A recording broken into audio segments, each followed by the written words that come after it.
Hi, I'm Bran, and I love Hallmark movies. I'm Dan, and I despise Hallmark movies. And I'm Erin Cahill, and I gotta say, I love them. Hi, guys. Hi, And this is the Deck the Hallmark podcast. Deck the Hallmark, it's his podcast. Brandon and friends host this podcast. We hope you like this jolly podcast. Yeah. Oh, boy. Yeah. What a day.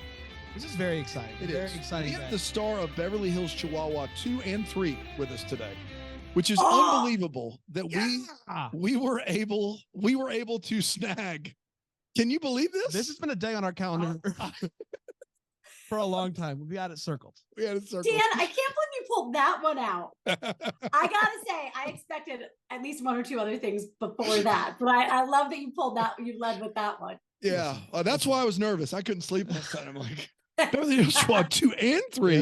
And three. Man, this is actually exciting. This it is really very is exciting. because we've talked to Erin and we've known Erin for a long time. She's so sweet, so wonderful in these movies.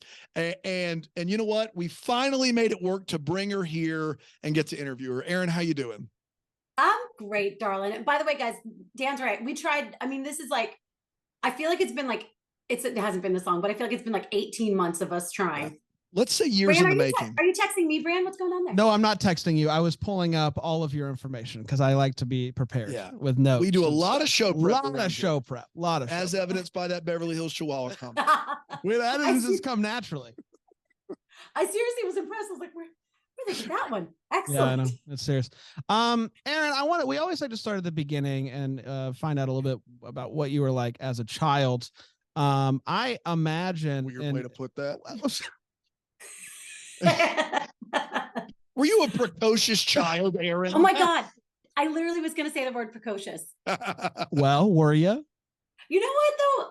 I kind of was, but I kind of wasn't. I grew out of it, but I was kind of my dad wanted a boy. So I was raised like, shooting guns, climbing trees, shooting bow and arrow, bugs in my pockets. Yeah. And then my mom started putting me in pageants. So then I discovered dresses and I have never gone back. I love a dress. When the dress had a pocket, did you put the bugs in those pockets? I mean, maybe I have bugs in my pocket right now. You Maybe never know. do. You never know. We don't know. There's no way for us to tell at this point. You know what? Let's leave it up to the imagination. That's right. Yeah. Now, what town? Where were you growing up? You were growing up where? I grew up in Stafford, Virginia. I was made in New York. My parents met in New York. They're New Yorkers. My dad's Connecticut, New York. And so I was made in New York. I grew up in Virginia, but we would go to New York so often that I kind of claim both, even though I really grew up in the woods in Virginia. But my corporation and I have it tattooed on my foot is made in New York. I have it in my parents' handwriting. Oh, that's fantastic. I do like that. I love that. I wish I had gotten this tattoo a decade earlier, you guys. I knew I wanted it and I waited. And every time I look at it, I'm like, oh, I wish I had it earlier. I love That it. Beverly Hills Chihuahua money. You can't hide that money, When did you, as a kid, or maybe it was later in life, but when did you decide to give acting a shot? Was it something that interested you? Is it something your parents were involved with? What was kind of the deal? Yeah, but my dad was a set designer and my mom was an actress who became a theater director, and she taught at the local high school. She taught theater, and that's actually how they met. My dad had designed the set and my mom had gone to see a play. But so my mom was teaching at high school, and she did, it was either, because I did them both in the same year, it was either Cheaper by the Dozen or Carousel. She needed a kid for them, and so she was like, Erin, you're doing these. I was 4. And I did whichever one it was first. Let's say it was Cheaper by the Dozen. By the time Carousel came around, I was like, this is what I want to do with my whole life. Yes. I knew my 8 lines by the first rehearsal, whatever it is you give a 4-year-old, and I couldn't understand why everybody else didn't know their lines and they weren't so excited to be there. Wait, you guys, wait, I have to find it. Let me see if I can pull this up and I'll hold it right up to the camera. They're just unprofessional. What? They're just unprofessional, not having their lives known. I mean, my mom was like, oh, okay, so we're gonna, no, That's not how it works. I have to show you this picture. When I was 8, I like demanded headshots, or maybe I was 6. You guys, wait. I'll turn my brightness up.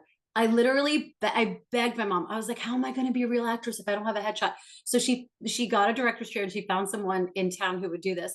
Wait. I love it. Oh my God. That's in front of our house.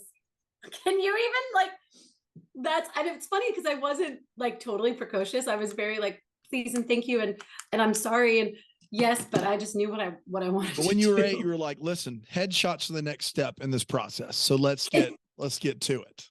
Like in Stafford, Virginia, where there was no, I don't even know how I even heard of it. Wow. Like, so when was did you go to like theater school, or did you move to New York and start taking auditions and getting an agent? Like, I mean, I looked at this filmography, Erin, and it is so impressive. It really is over 20 years of work. I mean, you're a pro's pro. How did this, what was that transition? Dan, thank you. That just made my day. I've been doing it a long time. We were, my parents were very much like, finish high school. Cause like I said, at 8, it was like headshots. So like, by 10, I was like, guys, we got to move to New York. Guys, we got to move to New York. Like, I gotta go somewhere bigger. But I finished. So I went to college. I went for 1 year to Marymount, Manhattan, because I could double major in theater and musical theater. Cause I started dance class when I was 8. And I could dance well enough to distract them from my singing. So I got into, I was like I could like Ethel Merman, you're like, wah! So I got into Marymount, Manhattan, and I was going to finish school. There was on scholarships and dean's list and all that. I love class. I'm like a consummate student. But my mom and sister were moving to LA, and I went out for a month with them over the summer, and I took an acting class. And at the end of the acting class, this casting director, Ricky Maesler, and I'm going to text her today. I'm writing myself a note. I still keep in touch with her because I talk about her in interviews and stuff, because she changed my life, you guys. She came and watched this like kind of like showcase, but just kind of an acting class.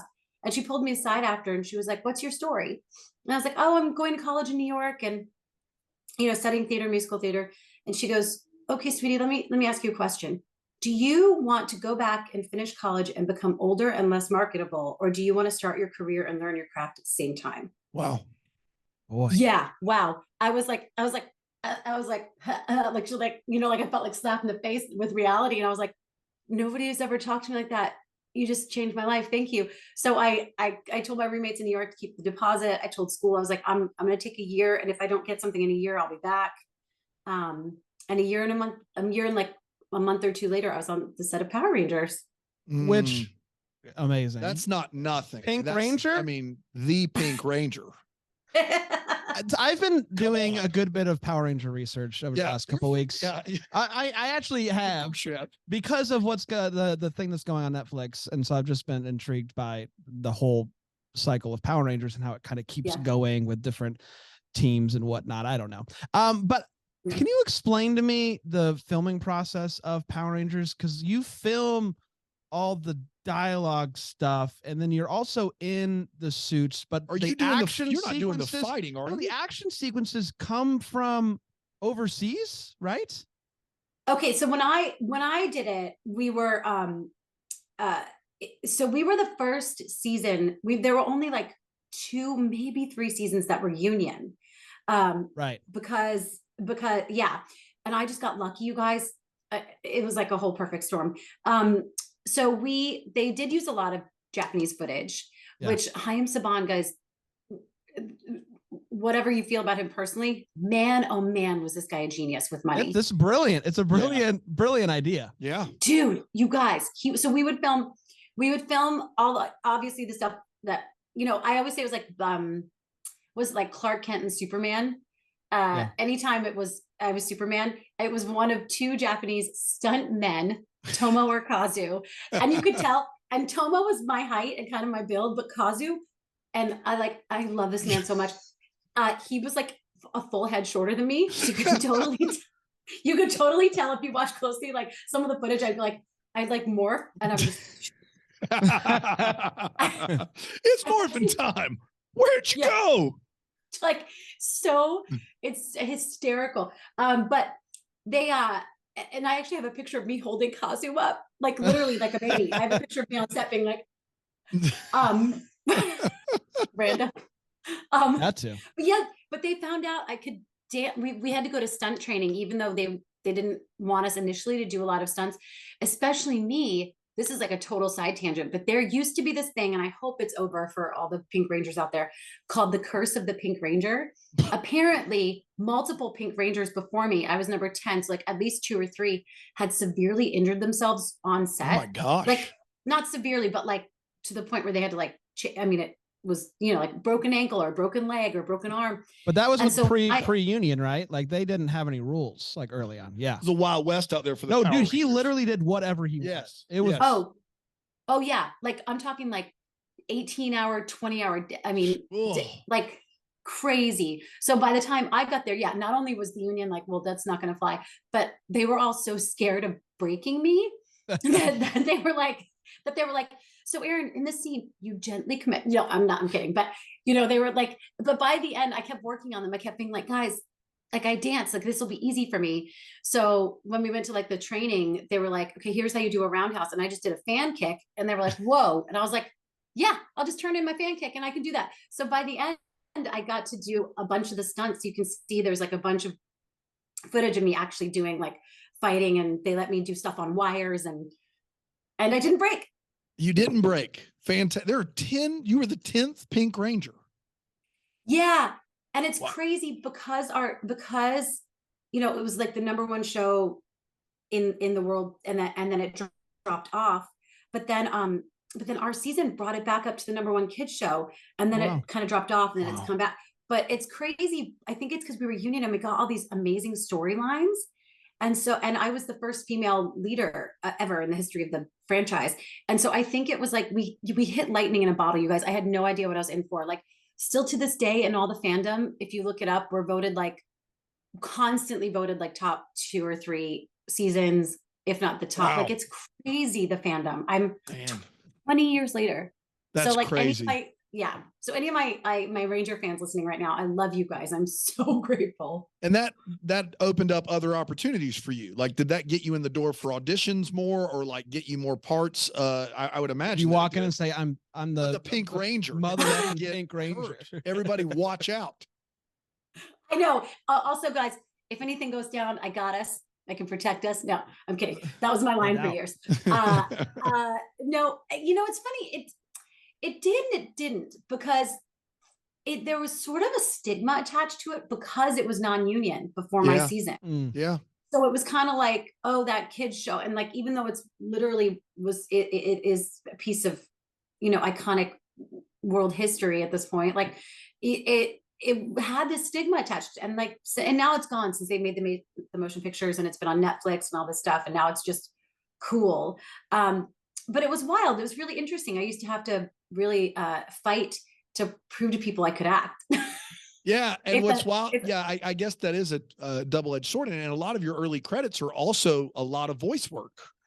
I mean, I would assume that maybe they even tried to pigeonhole you as someone that would do voice work because of what you were doing on Power Rangers. It's funny that was just total accidental. And I think I was so afraid of them being pigeonholed that I really sought out like drama. Like, I don't know if you guys saw it. Like, I cried and died for like, that's like how I made my career for like 15 years. Yeah. Yeah. Like literally my family, when I did my first rom-com, like, thank you, Hallmark. I freaking love you, Hallmark. When I did my first rom-com, my family was like, oh, thank God. Okay. I can't see you die again.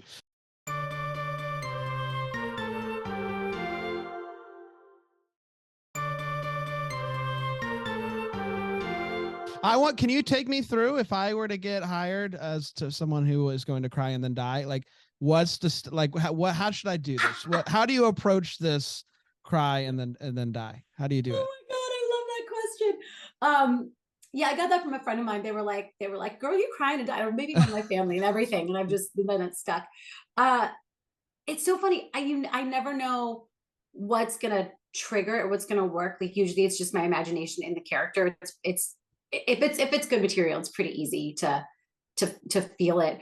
I do have a random story about crying though. Do you guys want to? Please. This is super Please, random. absolutely. So I was doing because you know I'm a touch wood. I've just been doing it a long time, so like I'm pretty good at you know, please long let that continue. I don't want to jinx anything, but you know, so I was doing this.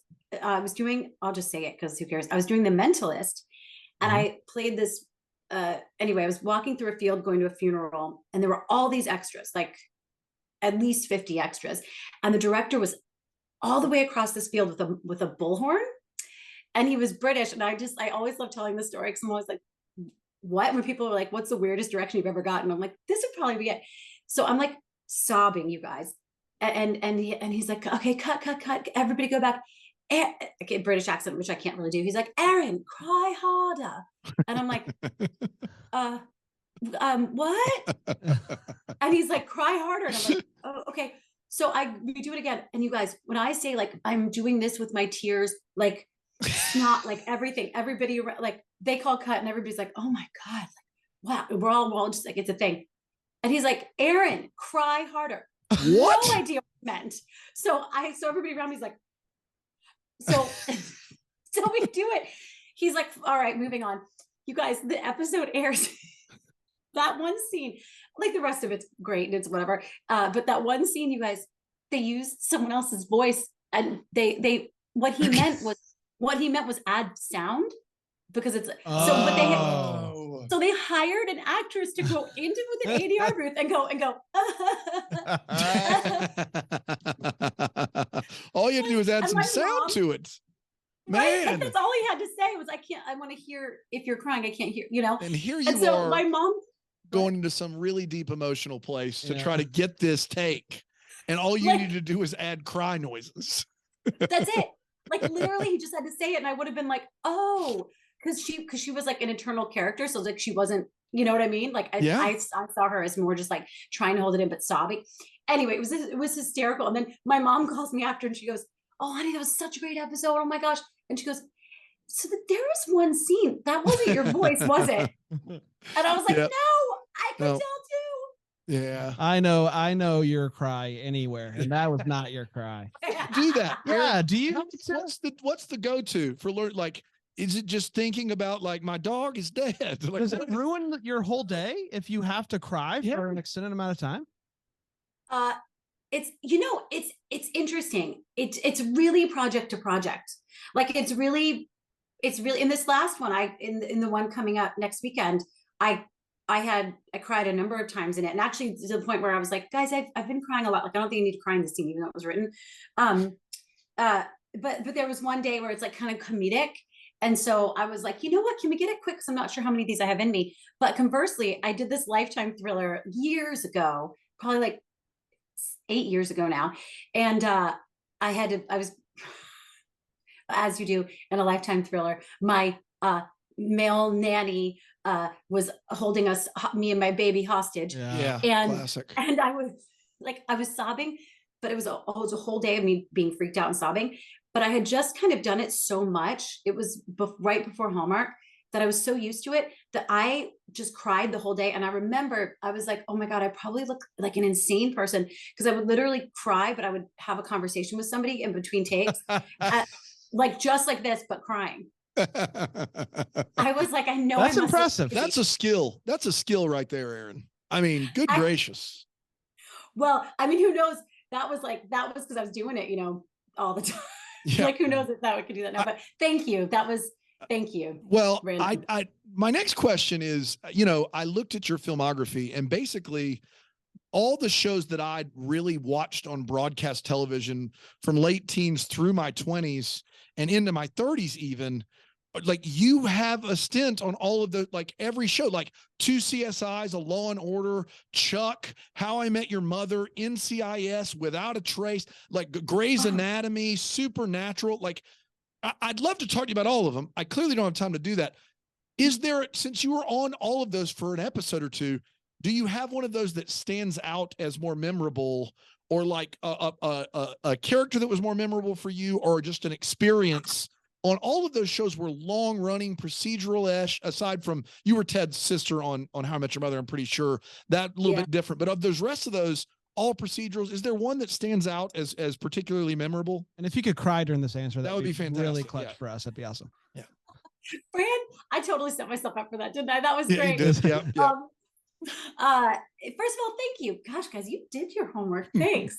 God, there's like a flood of stories just came to my mind, but probably the first one is on How I Met Your Mother, and maybe it's because you mentioned it, but Neil Patrick Harris. So I had just worked with his husband, future husband, now, but at that time, boyfriend, David, on a show.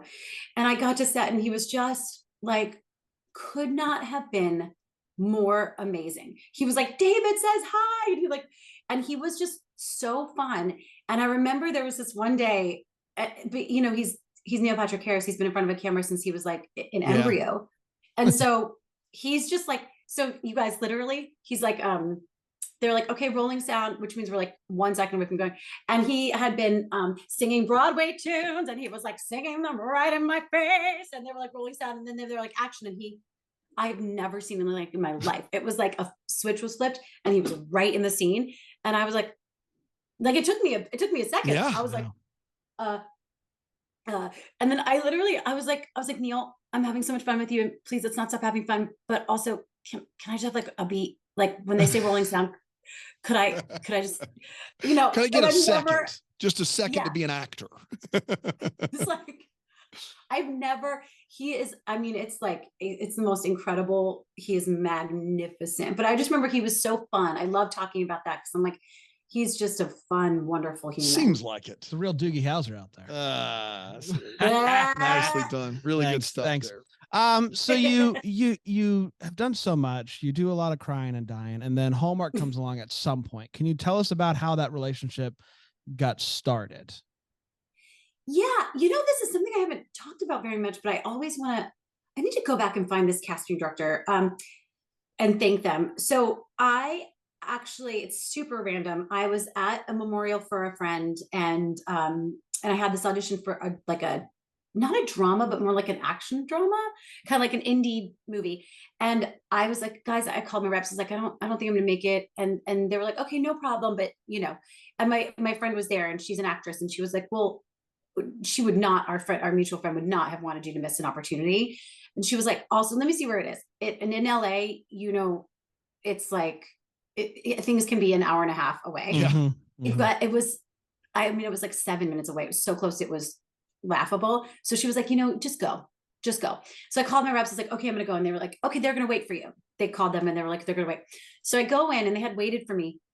And it was like I said, like a drama indie kind of thing. I did the audition. It felt good. It felt great. We all ended up just chatting after, and just like, and even though I had just come from this memorial, and I was like, guys, I'm not to be Debbie Downer, I just came from memorial. So like, thanks for waiting for me. And we were just, I don't know, there was something about, we all just got along, and we ended up just like cutting up, and it totally was this great, fun time. I didn't get that part, but something like, I don't even know, guys, how many months later, 2 months later, I get a call from my reps with an offer for Runaway Sleigh. It was an indie Christmas movie. And I got to set, and it was being sold to Hallmark. So they knew that going in. I didn't know. I don't know how. It's like this, to me, it's still this magical, nebulous. I'm like, how did they think I could do? I mean, I guess I had done sitcoms and stuff before, and I was on a Foxicom and all this stuff, but like, it was just the most incredible thing. And then that was the start of it. That's fantastic. I love that. Yeah. And you've been making movies for them ever since. I also think we could ask you about all of these movies. I have a weird question though about one of your Hallmark movies. Okay. You did a movie that also had one Jacqueline Collier in it called Love, Fall in Order. Yeah. Back in 2019. A classic. A minted classic with so many stars. Leaf Keepers. Trevor Donovan, Erin Cahill, Jackson Shaw. The whole gang was there. On IMDb, the title has been changed of that movie. Do you know what it has been changed to? Ooh. I'm going to tell you. It's been changed from Love, Fall in Order. I hope you're sitting down. To Love, Inheritance, and Lunch. And why? I got to be honest. I laughed a bunch looking at this title because what about this movie? Why is it called Love, Inheritance, and Lunch? I mean, that is okay. First of all, guys, thank you for telling me. Who do I call? This can't be. This can't be. This is the worst. Oh, I mean, who's gonna see that title and be like, I mean, I don't know about Inheritance, but I could go for some lunch. Yeah, let's watch this movie. The lunch part's confusing. Yeah, it is. Like, is lunch exclusive to this movie? They don't eat lunch in any other movie? Or, I mean, it sounds like they just put a bunch of words in a hat and went, okay, love, inheritance, and crocodiles. No, hang on. Lunch. Okay, fine. Lunch, yeah. Yeah. Like, what are we doing? Oh my God. Thank you for telling me. Crocodiles could be the sequel, is what we could do. Yeah, I don't know what happened there. I don't know what happened. And I thought maybe you had an inside track. That was the working title. And it got back on there. That's wild. That's a wild one for me. Love, Inheritance, and Lunch. No, it came to me, Love, Fallen Order. It aired as Love, Fallen Order. Yeah. And so, like, I'm curious. Wait, I'm not even kidding right now. Clearly, I have my little notepad to make notes on. I love it. I'm going to look that up on IMDb because this is too funny. It's fantastic. And Lunch. And Lunch. Can I, really quickly before we go to the new one, can I talk about Christmas bedtime stories real quick and just throw out a working theory that we have. Oh boy, about this movie. I don't know and how this is going to go. Well, I just want to know if you have given this any thought. I'm scared. Yeah. Is your husband still dead? And now here's the theory. Oh my God, I love you both. Throw your hands up. Like, well, listen. Remember, part of our issue at the end of this film is that the soldier shows up and nobody blinks an eye but you and your daughter.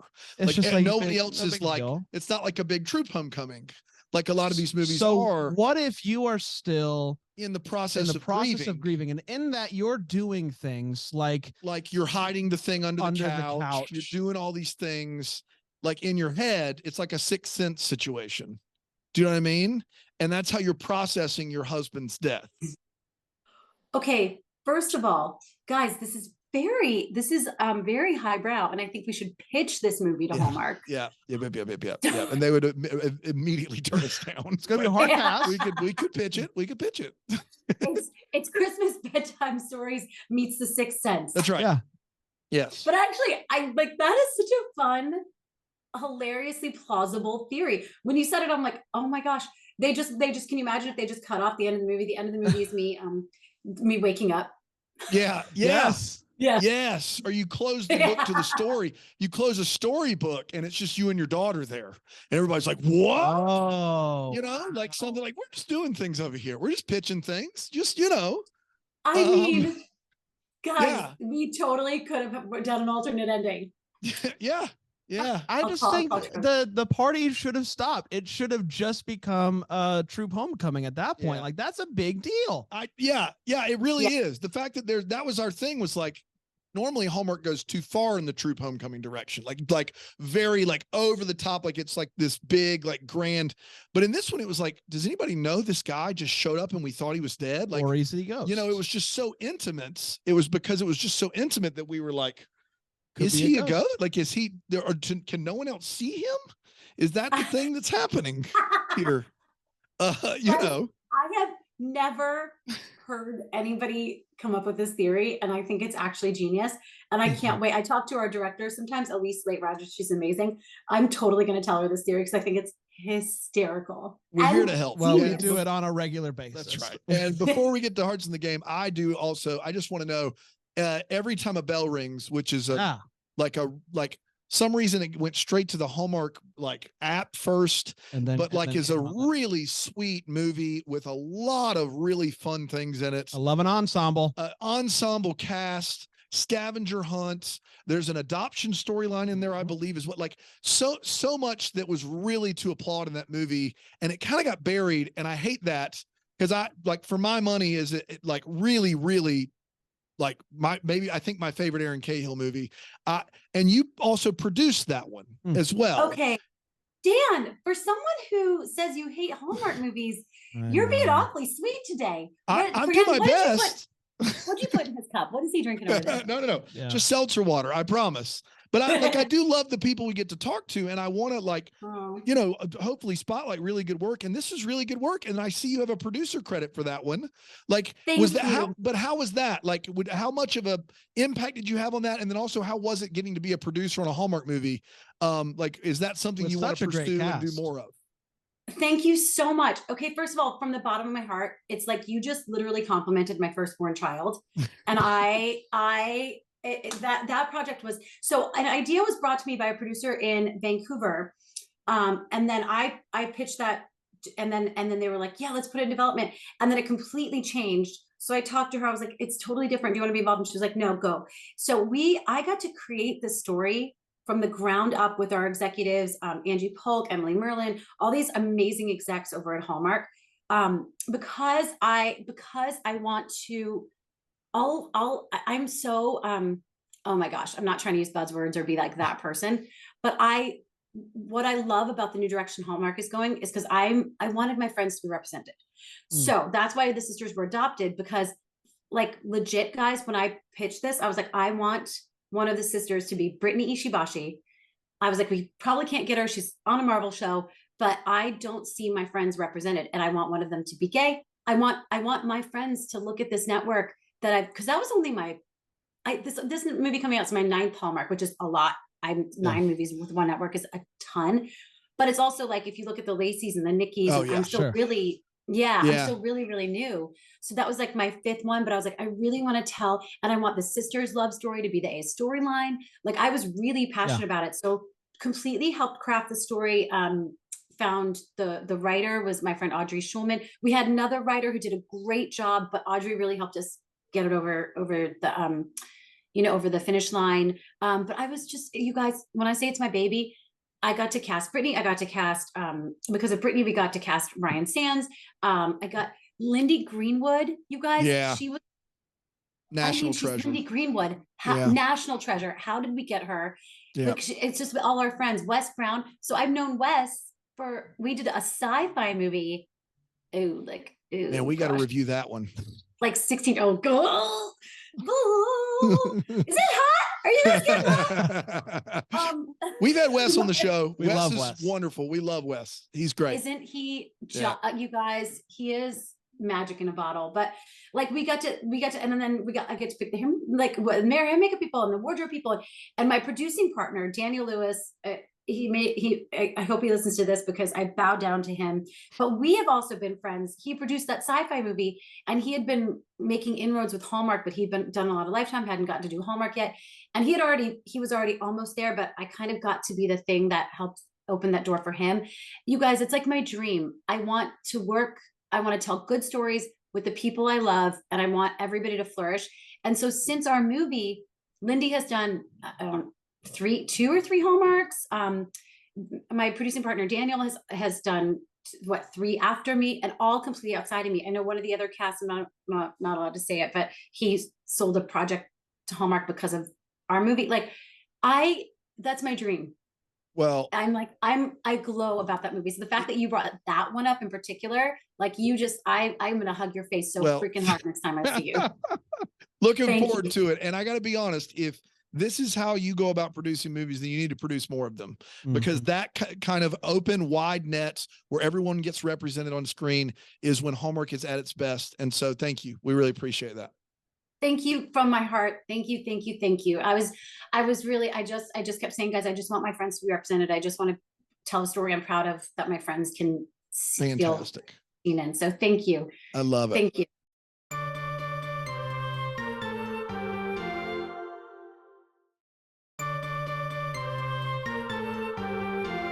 You want to talk Hearts in the Game? Yeah, I do. Hearts in the Game coming out next Saturday on the Hallmark Channel.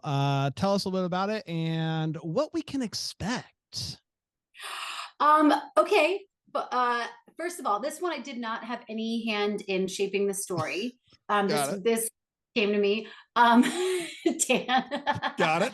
Noted. Noted. It's more of a traditional Hallmark in the structure, but what I do love, you guys, that is the reason I said yes to it, because I love Hallmark. I love what they do. I love their traditional structure. It's but for me, like I said, I'm really, really excited about deeper subject matter and inclusivity.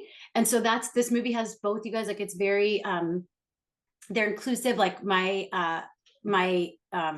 assistant in the movie, played by this amazing actor called Danya.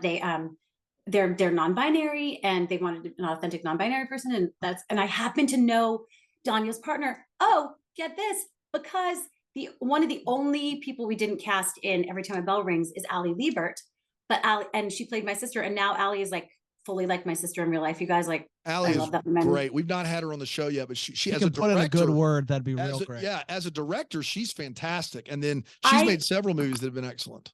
Oh, and you guys, she's like exactly how you want her to be. She's like the best human. I am actually going to call her. I call her Leaves. Sweet Baby Leaves is what her friends call her. So I'll text Sweet Baby Leaves to do your show if 100% will. I literally just wrote it on my handy dandy list. You got a lot to do. This is all right. First of all, Marco Grazzini, who is in a movie called Right in Front of Me about cooking that we actually liked here on the show. But this is a baseball movie, if I'm not mistaken. Like, I'm a huge baseball fan, Erin. Like, I gave Nikki DeLoach a hard time. She did a baseball movie with Andrew Walker. Andrew Walker came to Greenville for a thing we did. I gave him a hard time about baseball because I love baseball. Hallmark and baseball don't have the best track record. How are we doing on that front? Well, you know what, guys, I want to come. I mean, if you'll have me, I would love to come back on, because I want to hear what you think about Hearts in the Game. But also I have something coming out that I can't talk about that hasn't been announced yet, but it comes out. I mean, I feel like I know. Erin, this is a tease right here. We kicked the publicist off this call. You can say whatever you want to. That's the whole thing right now, right? Guys, I can't, but no, I don't want to get you in trouble. It's the Power Rangers are back. Erin's the Pink Ranger. The Beverly Hills Chihuahua is as much of a diva as you thought. Though, the Beverly Hills Chihuahua is back for a 4th. You guys, those dogs were the biggest divas on set. I am not even kidding. And like such show dogs, it was insane. The minute the camera was on, they were like, heh, heh, like cute Maggie tailed. The minute they called cut, I swear, the white one that played Chloe, I swear she was like a human diva. She would just like turn her head and be done. I was like, those checks have to feel really nice there. I'm serious. I'm not like those checks hit different. Like those checks they hit really nice. The Beverly Hills Chihuahua checks, like those, that's great money, right? It's very funny. It's just internationally it does do well, and kids still love it. Yeah. So I'm really grateful, but also I'm grateful because I met one of my very best friends directed me in the 3rd one, and I joke he had no choice but to be my friend because I was already grandfathered in, and he got hired to direct it, and he had literally no choice but to work with me. But I left, you guys, the worst first impression, and it's like this big joke amongst us to our day, because I generally don't leave bad first impressions. I don't think this is, but I was really sick. I mean, I hope, you hope. You're amazing. I was really, guys, I'm seriously though, like I already liked you before, and I already liked what you do, but Every Time a Bell Rings, you couldn't, I don't know. I'm like, if someone prepped you, I don't even care. No. I'm gonna hug your faces so hard.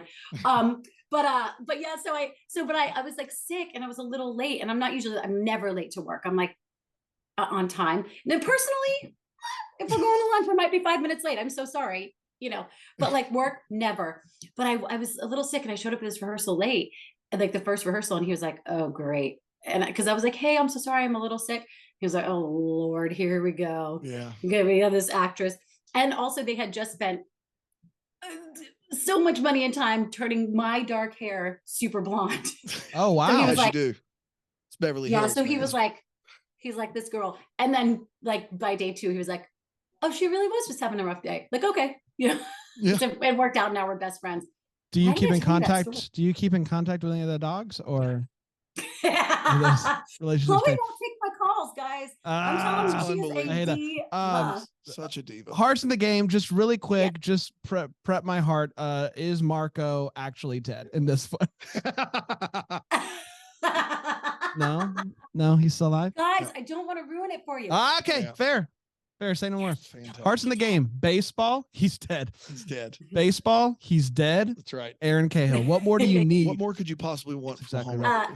guys, I hope they really struck a balance with this one when, and I think the director did an amazing job, Stacey Harding, of depth, and there's real subject matter. It deals with like mental health, and it's really, but also really comedic moments, and it's very just inclusive and open, and but you know, it's a rom-com. It's everything you want from a traditional rom-com. So gosh, I hope you guys like it. Plus I'm baseball, nervous because I know you guys will tell me the truth, so yeah. I can't wait to hear, but also I'm a little nervous. Well, you know, we do what we can. Erin, I know that you have to go. That's and we've had so much fun, but we do want to be respectful of your time. Thank you so much. Thank you so much again, Erin. Guys, I would love to come back, and thank you for having me. We've been trying to do it forever, so we will do it again. And everybody listening, you guys know you love these guys. Just thank you. Absolutely. Well, not this Saturday, next Saturday, watch for Erin and the Dead Guy. It's going to be a lot of fun. And until next time, may we be the first to wish you a Merry Christmas. Bye, Deck the guys. Hallmark's a Bramble Jam podcast is produced by Erin Shea. For more information on Deck the Hallmark, you can go to deckthehallmark.com. For more information on the Deck the Hallmark family, you can go to bramblejamplus.com. Deck the Hallmark is presented by Philo TV. For a free trial of Philo, go to philo.tv/DTH.